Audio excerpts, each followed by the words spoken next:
একটা আনস্টেবল দেশে ব্যবসা বাণিজ্য কর্মসংস্থান কিভাবে ক্ষতিগ্রস্ত হয় তা তো আমরা আমাদের চোখের সামনেই দেখলাম। জুলাই গণ অভ্যুত্থানের পরে আমরা সবাই যারা আন্দোলন করেছিলাম নিজ নিজ জায়গায় থেকে স্থিতিশীল হয়ে গেলাম। কেন স্থিতিশীল হলাম? রাষ্ট্রটা সুন্দর হোক, ভালো হোক, এই জায়গা থেকে। কিন্তু মববাজ সমন্বয়করা সারা বাংলাদেশে ব্যবসা বাণিজ্যে চাঁদাবাজি করলো এবং অস্থিতিশীলতা শুরু করলো সারা দেশে। সেটা একবারে ঢাকা শহর থেকে শুরু করে বিভাগীয় শহর, সেখান থেকে জেলা শহর, এবং বিশেষত গার্মেন্টস সেক্টরে ভালো একটা প্রভাব পড়ে। এবং এই মববাজদের ভয়ে এবং অস্তিত্বের সংকটে পড়ে গ্রেপ্তার এড়াতে আমাদের ৩৫৩টা গার্মেন্টসের মালিক গার্মেন্টস ব্যবসা ছেড়ে এখান থেকে চলে গেল। তারা আর ব্যবসা করবে না, যার ফলে ২৪ লক্ষ মানুষ কর্ম হারালো বিভিন্ন সেক্টরে, শুধু গার্মেন্টসে না, যার মধ্যে ১৮ লক্ষই ছিল নারী। এই মববাজদের অত্যাচারে অতিষ্ঠ হয়ে আমি একটা এক্সাম্পল দিচ্ছি। নাসা গ্রুপের যিনি মালিক, নাসা তাইপে ডেনিম, আমি নাসা তাইপে ডেনিমকে দীর্ঘদিন আইটি সাপোর্ট দিয়েছি। কুমিল্লা ইপিজেটের যে অংশটা ছিল সেটা অনেক আগে, ২০১৫ সালের আগে, তখনকার কথা। এরপরে কখনোই আর যোগাযোগ হয়নি এবং উনি গ্রেপ্তার হওয়ার পরেও ওনার পরিবারের কারোর সাথে বা ওনার ইন্ডাস্ট্রি কারোর সাথে আমার সাথে যোগাযোগ হয়নি। কিন্তু এই যে একটা বড় একটা ফ্যাক্টরির একটা মালিককে আওয়ামী দোসর ট্যাগ দিয়ে একটা সেফ ব্যবসায়ী, উনি রাজনীতিতে কেবল সম্পৃক্ত হয়েছে, ওনার সব ব্যবসা বাণিজ্য বিক্রি করে দিতে বাধ্য হচ্ছে, একটা একটা করে মানুষ কর্মহীন হচ্ছে। এই যে মববাজরা মব কইটা তাকে গ্রেপ্তার করাইলো, ফলাফল কি? ফলাফল ব্যবসা নষ্ট, ধ্বংস। গাজী গ্রুপকে কিভাবে ধ্বংস করলো? জ্বালায় পোড়ায় সারখার করে দিল। আমি দেখছিলাম যে টায়ার এরকম গড়ায় গড়ায় লুটপাট করে নিয়ে যাচ্ছে, পাইপ নিয়ে যাচ্ছে। এইভাবে লুটপাটের কি রূপ তা গাজী গ্রুপ দেখলে আপনারা বুঝতে পারবেন। বেক্সুমকেও সেম একই ধরনের ঘটনা ঘটেছে। এইভাবে মববাজরা লুটপাট করে এরকমভাবে একটা অস্থিতিশীল অবস্থা। এবং যারা এই মববাজির মাধ্যমে কোটি কোটি টাকা ইনকাম করেছে, লুটপাটের মাধ্যমে করেছে, তারা তারা এই সরকার আরোটা সময় থাক, এই ধরনের একটা পরিস্থিতি তারা চায়। এবং তাদের অনেক আকাঙ্ক্ষা, ৫ বছর যদি থাকতো এই ক্ষমতা। আমাদের আশ্চর্য লাগে কি জানেন? আমরা যখন ডক্টর ইউনূসের কোনো সমালোচনা করি তখন জামাত শিবির খুব ক্ষেপে যায়। আমি বললাম, কী ব্যাপার, ডক্টর ইউনূস একটা সরকার, যেটা কোনো রাজনৈতিক সরকার না, জামাত শিবির কেন এই ডক্টর ইউনূসের ভুল ধরলে জামাত শিবির খেপে যায়? তারপরে আমরা আস্তে আস্তে খুঁজে পেলাম যে জামাত শিবির এরা কিভাবে আমাদের বিভিন্ন দপ্তরে, মন্ত্রণালয়ে বিভিন্ন উপদেষ্টাদের পিএস হয়ে আছে। তো এই জায়গা থেকে সমাজ এবং রাষ্ট্রকে নিয়ন্ত্রণ করতেছে এমন একটা পর্যায়ে, যেই পর্যায়ে একটা সুন্দর ভোট হওয়া অসম্ভব, খুবই কঠিন। এবং এই জামাত শিবিরের রূপ দেখা গেল বিভিন্ন জায়গায়, সিলসহ এদের নেতাকর্মীরা ধরা পড়ছে। এদের পরিকল্পনাটা আসলে কি? আজকে কি প্রমাণ হচ্ছে ঢাকা বিশ্ববিদ্যালয়, রাজশাহী বিশ্ববিদ্যালয়, চট্টগ্রাম বিশ্ববিদ্যালয় কি পরিমাণে, কিভাবে এই ভোট জালিয়াতি হয়েছে। এই জামাত শিবিরের একটা এক্সপেকটেশন ছিল সারা দেশে একসঙ্গে নির্বাচন হবে না, একটু ভেঙে ভেঙে হবে, পার্ট করে হবে। বিষয়টা কিন্তু খুব বোঝেন, যাতে করে ওরা পার্ট করে সব লোক নিয়ে এক জায়গায় প্রোগ্রাম করতে পারে, লোক বেশি দেখাতে পারে এবং চুরি করার ক্ষেত্রে সূক্ষ্মভাবে করতে পারে। কিন্তু যখন সব জায়গায় একসঙ্গে হচ্ছে তখন ওরা ওদের চুরিটা ঢেকে রাখতে পারছে না। যা অনেকেই আরামে আছে যে জামাত শিবির কিছু এনআইডি কার্ড নিয়েছে, আচ্ছা এনআইডি কার্ড নিলে সমস্যায় কি, বিকাশ নাম্বার নিলে সমস্যায় কি? আপনারা এর ভিতরের গল্পটা আসলে কেউ অনুমানও করেননি কতটা খারাপ। এনআইডি কার্ড নিচ্ছে যেগুলো, সেগুলো আসলে ভোট চুরির উদ্দেশ্যে নিচ্ছে না, মানে সেই আইডিগুলোর ভোট তারা দিয়ে দেবে এই জন্য নিচ্ছে না। জামাত শিবির জাতীয় সার্ভার থেকে এনআইডি তথ্যগুলো নিয়েছে এবং ওই ভোটারদের ফোন নাম্বার ইনফরমেশন নিয়েছে। কিন্তু জামাত শিবিরের আগে কনফার্ম হওয়া উচিত ভোট চুরি করার আগে যে কোন কোন ভোটাররা অনুপস্থিত বা মৃত ভোটার। এই উদ্দেশ্যে তারা জীবিত সক্রিয় ভোটারদের তালিকা নিচ্ছে এবং এরপরে তারা স্ক্রুটিনাইজ করবে ওই ভোট এলাকাতে যে কারা কারা এখানে আছে। এবং এই ক্ষেত্রে পুরুষদের ক্ষেত্রে যেহেতু লুকাতে পারবে না, সেই জন্য এরা মূল টার্গেটটা করেছে নারীদেরকে নিয়ে টার্গেট করেছে এইভাবে যে যেহেতু নারীরা বোরকা পরে যাবে, নেকআপ পরে যাবে, সুতরাং যারা নিষ্ক্রিয় ভোটার তাদের ক্ষেত্রে তারা ইজিলি বোরকা পরিয়ে মানুষদেরকে ভোট দেবে। এবং যেহেতু আপনার হলো এটা ইসলামিক একটা ভাইব থাকবে, সেহেতু এই নিকাব কেউ খুলতে গেলে, দেখতে গেলে, চেক করতে গেলে তাকে বলবে তুই ইসলাম বিরোধী, তুই নাস্তিক, এরকম বলা সহজ হবে। এই বিষয়টা যদি বিভিন্ন রাজনৈতিক দল যারা নির্বাচনে অংশগ্রহণ করছে, যদিও রাজনৈতিক দল বলতে, শক্তিশালী দল বলতে বিএনপি ছাড়া আর কেউই নাই ওইভাবে, অন্য দলগুলো ওইভাবে শক্তি নাই এটাকে চ্যালেঞ্জ করবে। এখানে আসলে আওয়ামী লীগ ছাড়া বাংলাদেশে সুন্দর একটা নির্বাচন যে কীভাবে করছে, একটা শক্তিশালী দল স্টেক হোল্ডার ছাড়া গণতন্ত্রের কোন মানদণ্ডে এভাবে ভোট করছে আমি জানি না। এইটা কিন্তু আমি বারবার শুরু থেকে বলছি যে এখানে আওয়ামী লীগকে গণতান্ত্রিক প্রক্রিয়া নিশ্চিত করানোর জন্য দরকার, ভোট চুরি ঠেকানোর জন্য হলেও, পাহারাদার হিসেবে রাখার জন্য হলেও আওয়ামী লীগকে দরকার। এছাড়া এটা ঠেকানোর কারো সক্ষমতা সেভাবে নাই। আজকে এইভাবে যদি বোরকা পরে ভোট চুরি করে, যেহেতু ওরা এনআইডি কার্ডগুলো সংগ্রহ করছে, সক্রিয় ভোটার, নিষ্ক্রিয় ভোটারগুলো ভোট দিলে বলেন তো বিএনপি ভাইরা কীভাবে ঠেকাবেন? কীভাবে ঠেকাবেন? তাহলে তো আপনারা নাস্তিক হয়ে যাবেন ঠেকাতে গেলে। আজকে বিশ্ববিদ্যালয়গুলোতে দেখেন তালিকাসহ, ছবিসহ ভোটার তালিকা প্রকাশ করাতে এদের অনেক আপত্তি ছিল, এরা আন্দোলন করছে যে কেন ছবিসহ ভোটার তালিকা করা হলো। ছবি ছাড়া ভোটার তালিকা হলে এদের কী ধরনের মজা আজকে তো বুঝতে পারছেন। সিল সহ জামাতের লোকরা ধরা পড়েছে। চিন্তা করতে পারেন, ব্যালট, সিল, কি একটা অবস্থা। কিভাবে কি করবেন, কিভাবে নিয়ন্ত্রণ করবেন? একটা মানুষ ধরেন ভোট দিতে গেছে, তার পকেটে ব্যালট পেপার, সিল মারা 10টা ব্যালট পেপার দিয়ে দিচ্ছে, জাস্ট ওইটা প্রিন্ট করে দিয়ে দিচ্ছে। এটা তো নির্বাচন কমিশন থেকে ইজিলি ব্যালট পেপারের কপি নিতে পারবে, অথবা নির্বাচন কমিশন থেকেই প্রিন্ট দিয়ে লক্ষ লক্ষ পিস নিতে পারবে। কিভাবে নিয়ন্ত্রণ করবেন? কোনো নিয়ন্ত্রণ করার উপায় আছে? একটা লোক ভোট দিতে গেছে, সে পকেটে আরও এক্সট্রা 5টা ব্যালট পাইছে, সেটা সিল মারি নিয়ে চলে গেছে। কীভাবে নিয়ন্ত্রণ করবেন? তো এই বিষয়গুলো কিভাবে যে হবে, এবার ভোট চুরির মহা উৎসবের একটা জায়গায় জামাত শিবির পৌঁছে গেছে। ধরা না খাইলে শুধু মুখে মুখে মানুষ বলতো, কোনো প্রমাণ পাইতো না। আজকে প্রমাণ পাওয়াতে এই রকম একটা অবস্থায় চলে আসছে। আজকে আরেকটা প্রশ্ন বিষয়ে আলোচনা হবে যে কেন ডক্টর ইউনূসের সরকার একটা ঝুলন্ত সরকার চায়। আজকে আপনাদেরকে প্রশ্ন করছি যে কেন এরা ঝুলন্ত সরকার চায়, এবং হ্যাঁ এবং না ভোটের মধ্যে কী ধরনের কারিশমা আছে। প্রশ্ন বেশি করলে ভাই বলবেন পেঁচাইছি। শুধু একটা প্রশ্ন করি, হ্যাঁ এবং না যে ভোট আপনারা দিবেন, খুব ভালো কথা, আপনি হ্যাঁ দেন না দেন, যেখানে খুশি তা দেন, আমিও যেখানে ভালো লাগে সেখানে দেব। একটা নৈতিক প্রশ্ন সবার করার অধিকার আছে যে এই হ্যাঁ এবং না এর ভিতরে ব্যাখ্যা কী। এই তালিকাটা আমরা চাই যে কোন তালিকার উপরে আমরা হ্যাঁ এবং না দিচ্ছি, কোন তালিকার উপরে। আমরা যদি বদিউল আলম মজুমদারের একটা স্টেটমেন্ট শুনি যে এই সংবিধানের সংস্কারের উপরে যেই অবস্থা বিরাজ করছে, তার একটা কথা যে একটা আনস্টেবল গভর্নমেন্ট হবে, এবং আরেকজন সংস্কার কমিশনের দায়িত্বশীল বলেছে একটা ঝুলন্ত সরকার হবে। আচ্ছা, আনস্টেবল সরকার এবং ঝুলন্ত সরকার হলে লাভ কি? বাংলাদেশ আজকে অস্থিতিশীল অবস্থার কারণে যে ব্যবসা বাণিজ্য লস হয়ে আছে, যে ভঙ্গুর অর্থনীতি, আনস্টেবল একটা গভর্নমেন্ট হলেও সেই ভঙ্গুর অর্থনীতি আপনারা পাবেন। কর্মসংস্থানের সমস্যা হবে, মানুষ বিনিয়োগে আস্থা পাবে না। সবচেয়ে বড় সমস্যা যে বিনিয়োগে আস্থা পাবে না। স্টেবল ব্যবসায়ীরা কিন্তু রাজনীতিবিদদের টাকা দিতে চায়, বিনিময়ে সেফটি চায়। একটা আনস্টেবল অবস্থায় ব্যবসায়ীরা কোন পক্ষকে টাকা দিয়ে সেফটি নিশ্চিত করে নিরাপদে ব্যবসা করবে বলেন আপনারা? অনেকে বলবে যে ব্যবসায়ীরা কেন টাকা দেবে। ভাই, বাংলাদেশের রাজনীতি, কোন দলের রাজনীতি ব্যবসায়ীদের টাকা চলে না? আপনাদেরকে জিজ্ঞাসা করছি, কোন দল? জামাতের শফিকুর রহমান একটা বড় ব্যবসায়িক গ্রুপের হেলিকপ্টারে করে গেছে না? কেন গেছে? ওই কোম্পানি ব্যাকআপ হিসেবে নেওয়ার জন্য তাকে ওই হেলিকপ্টারে চড়াইছে।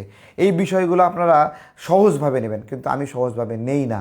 ঝুলন্ত গভর্নমেন্ট কেন চাই সেই প্রশ্নের এখনও উত্তর আমি আপনাদের দেইনি। ঝুলন্ত সরকার আলী রিয়াজ স্যাররা এই জন্য চায় যাতে করে মাঝে মাঝে ওদের গুরুত্ব সৃষ্টি হয়। ওরা যে জনগণের ম্যান্ডেট ছাড়া মাতব্বরি করে, খবরদারি করে, বিদেশি নাগরিক হয়েও এখানে এসে উপদেষ্টা হয়, ওদের খবরদারি যেন থাকে, এই জন্য একটা ঝুলন্ত গভর্নমেন্ট ওদের খুবই প্রয়োজন। এই ঝুলন্ত গভর্নমেন্টের ফাঁদ বিএনপি বোঝে নাই। যদি বুঝতো তাহলে এইভাবে ফাংশন করতো না।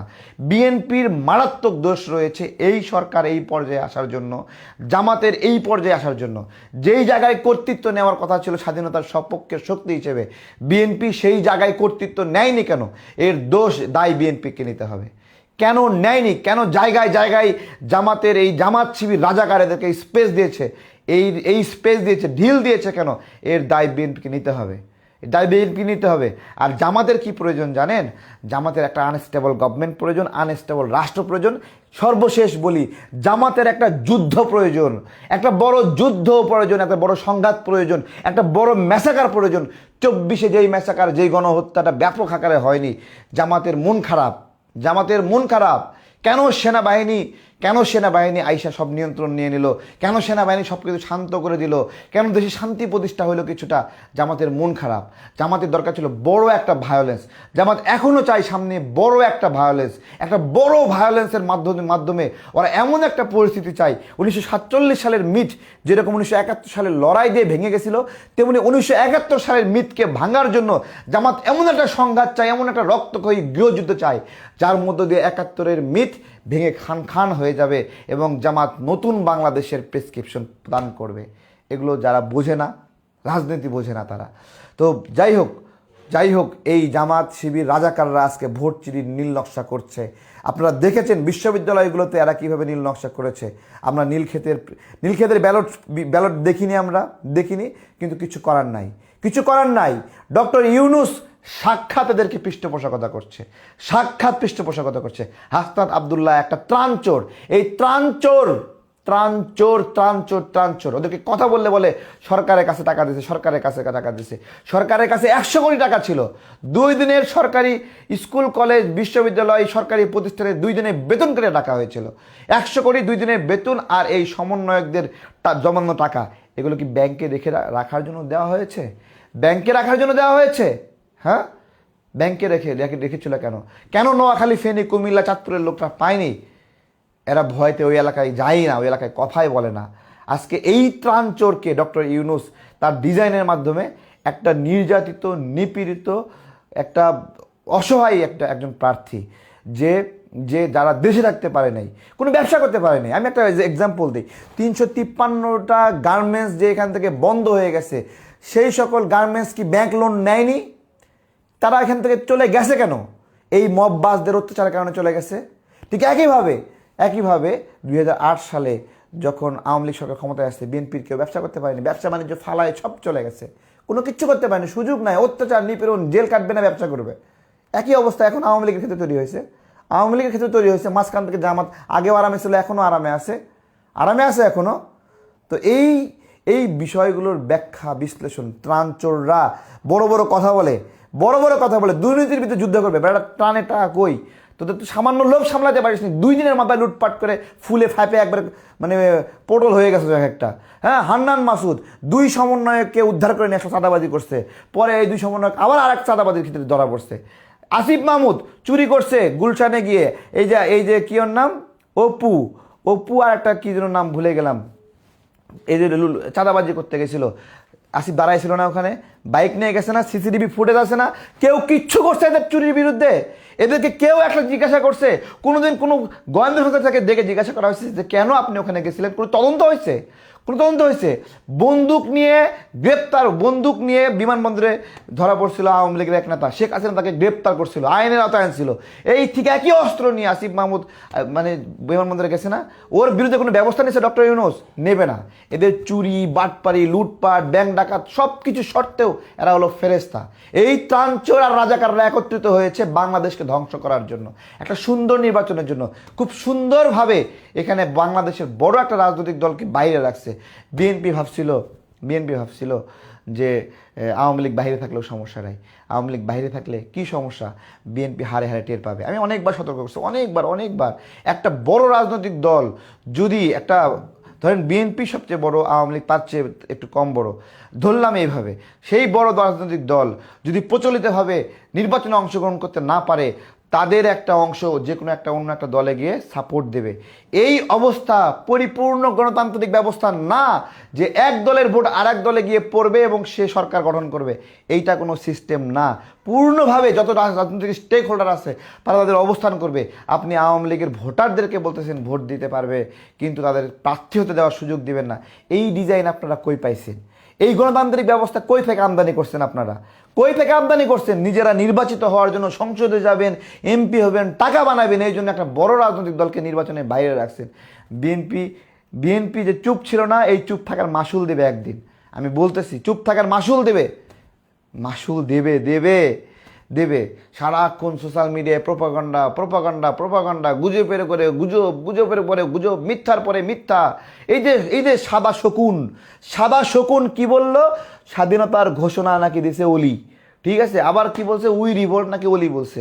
এখানে এখানে একজন সেনা কর্মকর্তা জিয়াউর রহমানকে, শহীদ প্রেসিডেন্ট জিয়াউর রহমানকে এসে বললেন যে আপনার জীবন সংখ্যা রয়েছে, আপনাকে মেরে ফেলতে পারে, আপনাকে সিদ্ধান্ত হয়ে গেছে। তিনি তোনার পুরা টিম নিয়ে বললেন উই রিভল্ট, সেই ঐতিহাসিক উই রিভল্ট। আমি 2011 সালে পুলিশি হয়রানির শিকার হয়েছিলাম। আমি একটা লেখা লিখেছিলাম, শহীদ প্রেসিডেন্ট জিয়াউর রহমান স্বাধীনতার ঘোষণা করেছেন 3 বার। প্রথম উই রিভল্টটাই ছিল একটা স্বাধীনতার ঘোষণা, যে আমরা বিদ্রোহ করলাম, এটা একটা স্বাধীনতার ঘোষণা। এটা শহীদ প্রেসিডেন্ট জিয়াউর রহমান বললাম না, একজন সেনা কর্মকর্তা এসে বলতেছে যে আপনাদেরকে মেরে ফেলবে, তখন তাকে সে জায়গায় ঘুরে এনেছে। বাংলাদেশের মূল লড়াই শুরুই হয়েছে এখান থেকে। এর পরবর্তীতে আবার উনি স্বাধীনতার ঘোষণা রেকর্ডিংয়ে বললেন, তখন তিনি নিজের নামে বলেছিলেন। তখন আওয়ামী লীগের লোকেরা বলল যে এখানে তো আমরা তো শেখ মুজিবুর রহমানকে কেন্দ্র করে রাজনৈতিক বন্দোবস্ত সাজিয়ে নিয়েছি, যুদ্ধ, মুক্তিযুদ্ধ সব কিছু আপনি তার নামে বলেন। তখন তিনি আবার বলেন আই অন বিহেল্প অফ শেখ মুজিবুর রহমান। শেখ মুজিবুর রহমানকেও সম্মান করলেন, তিনি সম্মান করে তার নামেই স্বাধীনতা ঘোষণা করলেন। ঐতিহাসিক একটা ঘটনা। এবং আওয়ামী লীগ, শেখ মুজিবুর রহমান যখন সরকার গঠন করলেন, উনি যখন দেশে আসলেন, তখন শহীদ প্রেসিডেন্ট জিয়াউর রহমানের বক্তব্য ওনার বাসভবনে বাজানো হতো, সকালবেলা করে বাজানো হতো। সকালবেলা মানুষ যেরকমভাবে পবিত্র কাজ করে ওই রকমভাবে তার বক্তব্য সকালবেলা বাজানো হতো। আমি আজকে বলছি, যদি শহীদ প্রেসিডেন্ট জিয়াউর রহমান রাজনৈতিক দল গঠন না করতেন, আওয়ামী লীগ তাকে মুক্তিযুদ্ধের বড় স্টেক হোল্ডার হিসেবে মাথার মুকুট বানায় রাখতো। হ্যাঁ, বানায় রাখতো। কিন্তু ওই যে রাজনৈতিক দ্বন্দ্ব, পরস্পর দেখতে পারে না, ঠিক আছে। মুক্তিযুদ্ধের সপক্ষের মানুষগুলোর দ্বন্দ্ব আজকে রাজাকারদেরকে শক্তিশালী করছে। তারা নতুন বাংলাদেশ চায়, নতুন পতাকা চায়, নতুন সীমানা লাগবে ওদের, এরকম একটা অবস্থা, ঠিক আছে। তো নতুন পতাকা, নতুন সীমানা ছাড়া তোরা আবার নতুন বাংলাদেশ বলো কীভাবে? এই ভোট চোরদেরকে রুখে দিবেন সবাই। জালিয়াতি শুরু হয়েছে, সাবধান থাকবেন, সতর্ক থাকবেন, সতর্ক থাকবেন। প্রকৃত শত্রু, প্রকৃত বন্ধু চেনার চেষ্টা করেন। আজকে একটা কথা বলি, অনেকে বলে এই যুগের ছেলেপেলে কীভাবে রাজাকার হয়। যেই ব্যক্তিটা 1971 সালে হত্যা, ধর্ষণ এগুলোর পরেও গোলাম আজমদেরকে আদর্শ মনে করে, সে যে সময় জন্মগ্রহণ করুক, যখন তাকে ওই খুনিদেরকে আদর্শ মনে করবে, ওই হত্যাকাণ্ডকে বৈধ মনে করবে, ওইটাকে ইনসাফের লড়াই মনে করবে। মানে রাজাকারদের লড়াই হলো ইনসাফের লড়াই, ঠিক আছে। ওইটাকে ইনসাফের লড়াই মনে করবে, ঠিক আছে। তো বয়স ওর যাই হোক, ও একটা রাজাকার। ওর বয়স যাই হোক, যখন ও গোলাম আজমকে বাপ মনে করবে তখন ও রাজাকার, ঠিক আছে। আবার কোনো একটা রাজাকার 1971 সালে রাজনৈতিক ডামাডোল বোঝে নাই, কোন পক্ষে যাওয়া লাগবে বোঝে নাই, সে ভুলক্রমে পাক হানাদার বাহিনীর পক্ষে ছিল। কিন্তু সে যখন বুঝতে পারছে যে এটা থাকা ঠিক হয়নি, সে যখন ফিরে আসলো ওখান থেকে, ওই রাজনৈতিক প্রক্রিয়ার মধ্যে থাকলো না, যে না এই রাজাকারদের সঙ্গে থাকাটা আমার কাজ না, তখন তাকে সে তার দায় কিছুটা মুক্ত হয়।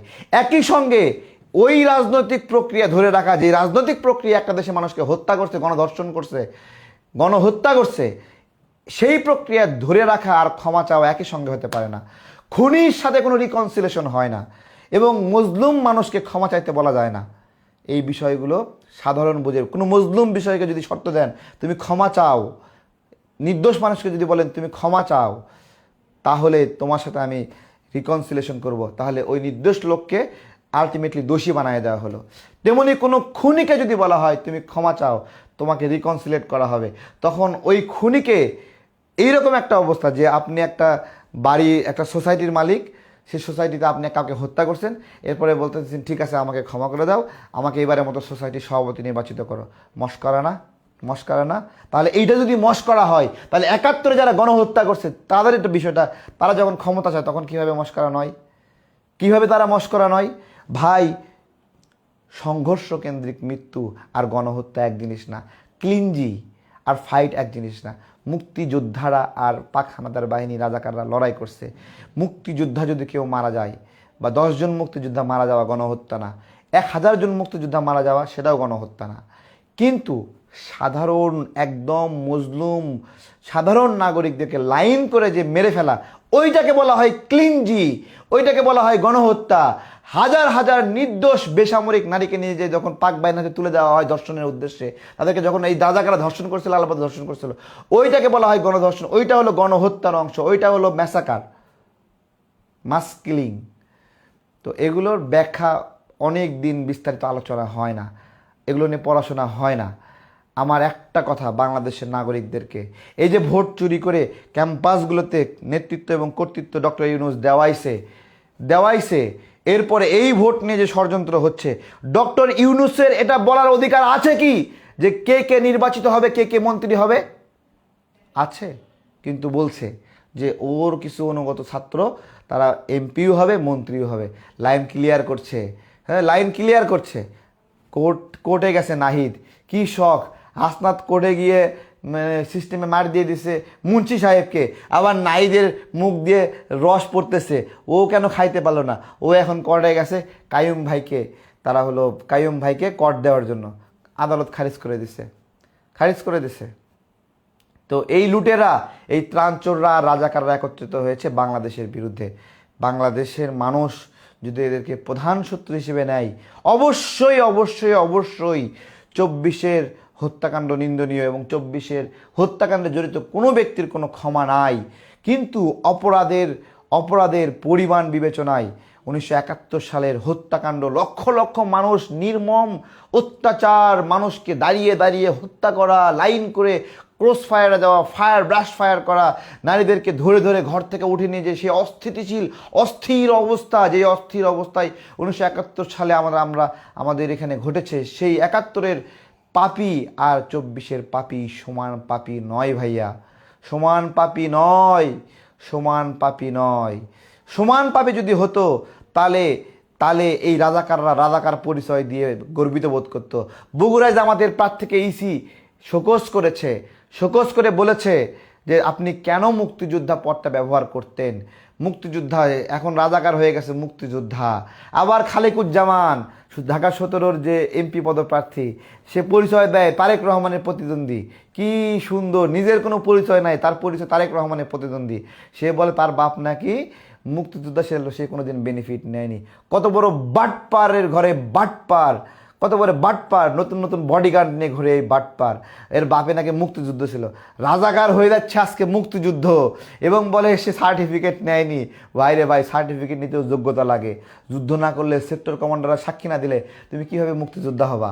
তোমার বাপ কিভাবে মুক্তিযুদ্ধ হবে? এত সোজা? মুক্তিযোদ্ধা নতুন সংজ্ঞা 2 দিন পরে বলবে যে জামাত শিবির রাজাকাররাই ছিল আসল মুক্তিযোদ্ধা, তারা হলো দেশপ্রেমিক।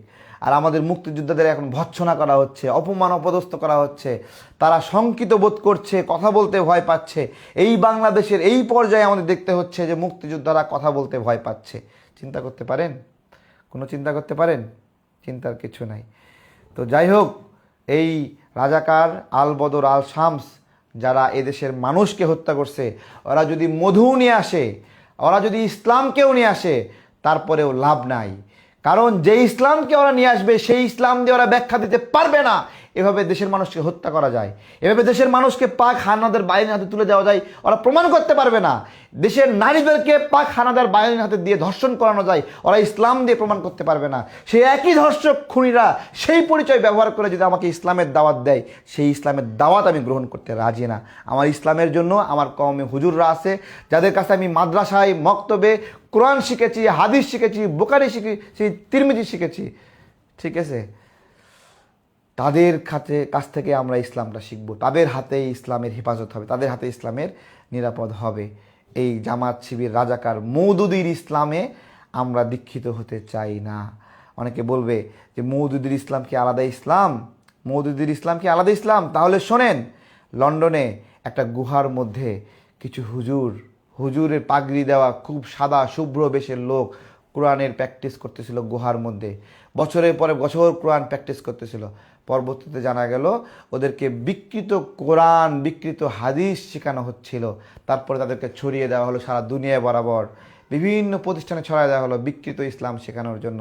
সুতরাং আমরা মওদুদির আর গোলাম আজমের সুন্নত পালন করব না, আমরা আল্লাহর রাসূলের সুন্নত পালন করব। আমরা আল্লাহর নবীর সৈনিক, আমরা মওদুদির সৈনিক না, শফির সৈনিক না, গোলাম আজমের সৈনিক না, ঠিক আছে? এটা যারা হইতে চায় তারা সেই জায়গায় গিয়ে করুক, কোনো আমাদের আপত্তি নেই। করলে ঠেকাবো কিভাবে? যারা জেনে বুঝে এই পাপিষ্ট পথে যায়, তাদের মুখের ভাষা দেখেন। আমি পুরোটা লাইভ করেছি। 1971 সালে রাজাকারকে রাজাকার বলেছি, আল বদরকে আল বদর বলেছি, ধর্ষককে ধর্ষক বলেছি, কিন্তু কোনো জামাত শিবিরের লোককে আমি একটা গালি দেই নাই, গালি দেয় নাই, কিন্তু এখানে হর হামেশা গালি দিচ্ছে। এ কেমন ইসলাম এদের! আমাদের আল্লাহ রাসূল সাল্লাল্লাহু আলাইহি সাল্লাম বলেছেন যে এভাবে গালি দেওয়া যাবে না। যে ব্যক্তি গালি দিল, সে যাকে গালি দিল সেই গালি খাওয়া ব্যক্তি একটা পুণ্য অর্জন করলো, আর গালি দেওয়া ব্যক্তি দোষ অর্জন করলো। পুণ্য অর্জন করলো, গালি যাকে দেওয়া হলো সে। তাহলে এদের ভাষায় এদের শব্দটা অনেক সুন্দর। গালি দেওয়া গুনাহের কাজ, কিন্তু তোকে গালি না দিলে আরও বেশি গুনাহ হবে। ওদের ভাষাটা দেখেন, জামাতের ভাষা, জামাত শিবিরের ভাষা। আমাকে ফোন দিয়ে বলে, কয় গালি দেওয়া তো গুনাহের কাজ, কিন্তু তোকে গালি না দিলে আরও বেশি গুনাহ হবে। মানে হাদিস নিজের মতো করে বানাইছে। আল্লাহ রাসূল এই সব কিছু মিলে আমাদের ইসলাম একটা পরিপূর্ণ ইসলাম। নতুন করে হাদিস বানাইছে যে তোরে গালি দেওয়া মানে হলো খুবই জরুরি। গালি দেওয়া গুনাহের কাজ হলেও তোরে গালি না দিলে গুনাহ হবে। এদের চিন্তা এবং পারসেপশন কোন জায়গায় এরা নিয়ে গেছে। এবং এইটা বাংলাদেশের মানুষ আমাদের ফেসবুক আইডিগুলো দেখুক যে এরা ক্ষমতায় গেলে কতটুকু উগ্র আচরণ করবে, কতটুকু হিংস্র আচরণ করবে, এবং দেশের মানুষ এদের কাছে নিরাপদ থাকবে কিনা।